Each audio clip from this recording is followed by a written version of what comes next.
जय जिनेन्द्र। आचार्य श्री 108 ज्ञान सागर महाराज के द्वारा उनकी प्रेरणा से जो सुसंवर्धन संस्कार शिक्षण शिविर अभी चल रहा है, उसके हम भाग 2 के आज हम तृतीय कक्षा अर्थात पाठ तीसरे को देखेंगे। अभी तक हमने पाठ 1 में श्रावक के 6 आवश्यक, पाठ 2 में 6 द्रव्यों के बारे में जाना, लेकिन आज हम जानेंगे पाठ 3, इसमें तत्व और पदार्थ कौन होते हैं और क्या कहलाते हैं। इसलिए अभी तक आप लोगों ने इस चैनल को सब्सक्राइब नहीं किया है तो आप सब्सक्राइब कर दें, बेल आइकन को दबा दें और जो भी आपकी जिज्ञासा हो वह हमारे लिए कमेंट के माध्यम से बताएं, जैसे हम आपकी वहां पर उस जिज्ञासा का समाधान दे सकें। चलिए हम देखते हैं पाठ 3, तत्व एवं पदार्थ। तो तत्व किसे कहते हैं उसके बारे में हम पहले जानते हैं कि जिनके जानने या सिद्धांत करने से हमें अपने आत्मा के सच्चे हित का ज्ञान हो सके और हम अपनी आत्मा को पवित्र कर सके, ऐसे वस्तु के स्वभाव को तत्व कहते हैं। वहाँ पर आया है वस्तु स्वभाव धम्मो, वस्तु के स्वभाव को धर्म कहते हैं। उसी प्रकार से ये वस्तु का जो स्वभाव है, क्या है स्वभाव है उस वस्तु का, जैसे हम देखते हैं कि यह अंगूठी है, इस अंगूठी का स्वभाव क्या है, क्या शीतलता देना, अर्थात शीतलता हम ऐसे तो नहीं मानेंगे, लेकिन इसका स्वभाव क्या है, एक तरह से आभूषण रूप परिवर्तन होना, क्योंकि यह चांदी है, इसका आभूषण, इसको हम कुछ भी और भी किसी भी रूप में परिवर्तन कर सकते हैं। इस प्रकार से जो वस्तु का स्वभाव रहता है उसको क्या कहते हैं। जैसे हमारे सर है, सर का स्वभाव क्या है, पढ़ाना। हमारे मास्टर, उनका स्वभाव क्या है, पढ़ाना, वह हमारे लिए पढ़ाते हैं। तो ये क्या व्यवहार से बात, लेकिन इनके जानने या श्रद्धान करने से हमें अपनी आत्मा का सच्चे सुख का, अर्थात जिस चीज को हम देखते हैं उसमें हमारे लिए अच्छा लगता है, उन पदार्थों को हम देखते हैं, क्योंकि जो जो रूप हम जो भी चीज देखते हैं वह सब क्या इन 7 तत्वों के अंतर्गत आ ही जाती हैं। उनके माध्यम से अपनी आत्मा के शुभ और अशुभ कर्मों को क्या करते हैं, बंद करते रहते हैं। इनसे क्या होता है, अशुभ कर्म भी बंद होता है और शुभ कर्म अर्थात जो निर्जरा वगैरह, आश्रव निर्जरा आदि के जो कर्म हमारे करते हैं उनके बारे में हम अच्छे से जानेंगे। तो तत्व कैसे कहते हैं, जिनके जानने या श्रद्धा मात्र से आत्मा के सच्चे हित का ज्ञान हो सके उसे तत्व कहते हैं। या वस्तु के स्वभाव को क्या कहते हैं, तत्व कहते हैं। ऐसे वस्तु के स्वभाव को तत्व कहते हैं। चलिए अब तत्व के भेद, तत्व कितने होते हैं, तत्व 7 होते हैं। जीव, अजीव, आश्रव, बंध, संवर, निर्जरा और मोक्ष। और इनमें 2 और मिला दिए जाए, पुण्य और पाप, तो ऐसे 9 पदार्थ होते हैं। चलिए अब हम देखते हैं जीव, जिसमें चेतना पाई जाती है उसे जीव कहते हैं। चेतना अर्थात शक्ति, आत्मा, जानने देखने की शक्ति होती है, उसे जीव कहते हैं। हम जीव हैं, त्र्यंच जीव हैं, षटकायक जीव कहलाते हैं। क्या होता है इनमें, हम जैसे देखते हैं वैसे हमारे लिए ज्ञान हो जाता है। किसी वस्तु को याद कर लेते हैं, हम अपने इस भाग को भी याद करते हैं, तो हम क्या, जीव का स्वभाव है एक तरह से इसको याद करना, इस प्रकार से हम जीव कहलाते हैं। अजीव, जिसमें चेतना नहीं पाई जाती उसे अजीव कहते हैं। चेतना किसमें, जैसे कि यह पुस्तक है, इसमें कोई चेतना अर्थात आत्मा वगैरह नहीं पाई जाती, यह केवल अजीव है, क्योंकि जीव द्रव्य को छोड़कर बाकी सभी पुद्गल कहलाते हैं, यह कल हमने समझा। लेकिन जिसमें आत्मा नहीं पाई जाती उसे अजीव कहते हैं। आश्रव, आश्रव किसे कहते हैं, राग द्वेष आदि भावों के द्वारा आत्मा में आने वाले कर्मों के द्वार को क्या कहते हैं, आश्रव कहते हैं।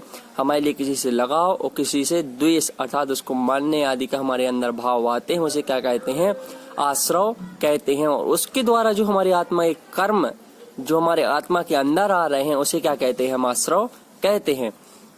अब देखते हैं बंध, राग द्वेष आदि भावों के द्वारा आए हुए कर्मों का आत्मा के साथ दूध और जल के समान मिलकर एक में खो जाना बंध कहलाता है।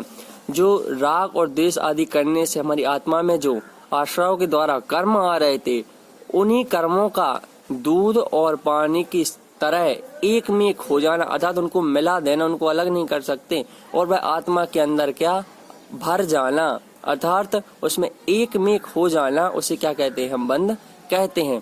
संवर, आश्रव का ना होना अर्थात आते हुए कर्मों का रुकना संवर कहलाता है।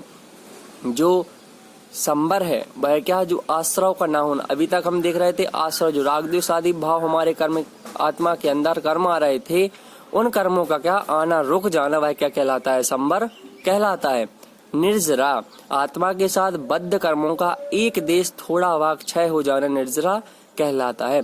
जो हमारी आत्मा के साथ जो अभी तक कर्म आ चुके थे उनका क्या होना, एक देश अर्थात एक एक करके थोड़े थोड़े वह कर्म क्या हो जाए, क्षय होते जाना अर्थात आत्मा से निकलते जाना। कैसे निकलेंगे, वह हमारी शुद्धि से, हमारे देव शास्त्र गुरु पर यथा सिद्धांत करने से, सम्यक दृष्टि जीव के, इस प्रकार से क्या वह कर्म धीरे धीरे निकलते जाएंगे। और मोक्ष ज्ञानावर्ण, दर्शनवर्ण, वेदनीय, मोहिनी, आयु, नाम, गोत्र, अंतराय, इन 8 कर्मों का क्षय होकर आत्मा का सर्वथा शुद्ध हो जाना मोक्ष कहलाता है। जो है 8 कर्म हैं, इन्हीं कर्मों पे यह संसार चलता है। अगर वह कर्म हमारे नहीं होंगे तो हम भी सिद्ध सलाम सिद्ध परमेष्टि की जगह को प्राप्त हो जाएंगे अर्थात मोक्ष को प्राप्त हो जाएंगे। तो उन कर्मों का सर्वथा क्षय हो जाना मोक्ष कहलाता है। अब हम देखते हैं 7 तत्वों का उदाहरण, इन्हीं का उदाहरण के रूप से हम समझते हैं। देखो, जैसे एक नाव है, वह क्या है, अजीब है, उसमें बैठे व्यक्ति जीव तत्व है। नाव में एक छेद है, उस छेद से पानी अंदर नाव में आ रहा है। यह जो पानी आने का द्वार है यही आश्रव है, और पानी का नाव में एकत्रित होना बंद है। अब नाविक के द्वारा नाव डूब जाने के भय से पानी को रोकने के लिए छिद्र को बंद कर देना संभव है, और फिर अंदर भरा हुआ पानी धीरे धीरे निकाला जा रहा है, यही निर्जरा है।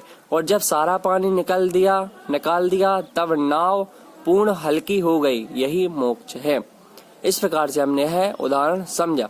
अब हम देखते हैं शरीर में लगाते हैं। शरीर भी एक नाव है, यह अजीब तत्व है, आत्मा जीव तत्व है। शुभ अशुभ कर्मों का आना आश्रव है, आए हुए कर्मों का आत्मा के साथ एकमेक होना बंद है। मन वचन काय की चंचलता को रोकना संभव है। तप के द्वारा कर्मों का आत्मा से एक देश छूट जाना निर्जरा है, और कर्मों से आत्मा का पूर्ण रूप से अलग हो जाना ही मोक्ष कहलाता है। हम इसको एक चीज में लगाए, हम ट्रेन में लगाते हैं। चलिए कि ट्रेन है वह अजीब है, हम उसमें जा रहे हैं, वह क्या होगी, हम जीव हो गए उसमें, ठीक है, जीव अजीब दोनों हो गए। अब आश्रव, उस ट्रेन में हर स्टेशन पर रुकती जा रही है, उसमें लोग बाग चढ़ते जा रहे हैं, तो वह क्या हो गया, आश्रव हो गया। उसी प्रकार हमारी आत्मा में कर्म आते जा रहे हैं, ठीक है, आश्रव। फिर उसमें क्या, बंध, अर्थात उसमें लोग भरते जा रहे हैं, वह एक मेक होते जा रहे हैं। उसी प्रकार से यह कर्म हमारी आत्मा के अंदर एक मेक होते जा रहे हैं, यह क्या हो गया, बंद हो गया उस ट्रेन में। अब संबर, अब जो वह ट्रेन पूरी पैक हो गई, अब उसमें क्या हो रहे हैं, अब उसमें कोई भी लोग बाग नहीं चढ़ रहे हैं, तो वह क्या हो गया, संबर हो गया। उसी प्रकार हमारी आत्मा में जो कर्म है वह रुक गए हैं, अब कोई भी कर्म नहीं आ रहा है। अब निर्जरा, अब एक एक करके हर स्टेशन पर ट्रेन रुकती जा रही है और लोग बाग उतरते जा रहे हैं, यह क्या हो गया, निर्जरा हो गया।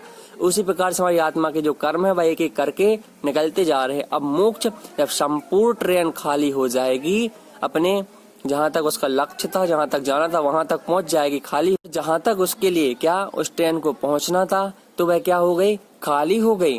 और खाली जैसे ही हुई वह ट्रेन, तो वहां पर उसके लिए क्या हो गया, मोक्ष प्राप्त हो गया। उस ट्रेन को नहीं, जो व्यक्ति है, तो उदाहरण के माध्यम से हमने समझा, तो उस व्यक्ति के लिए वहां पर मोक्ष हो गया।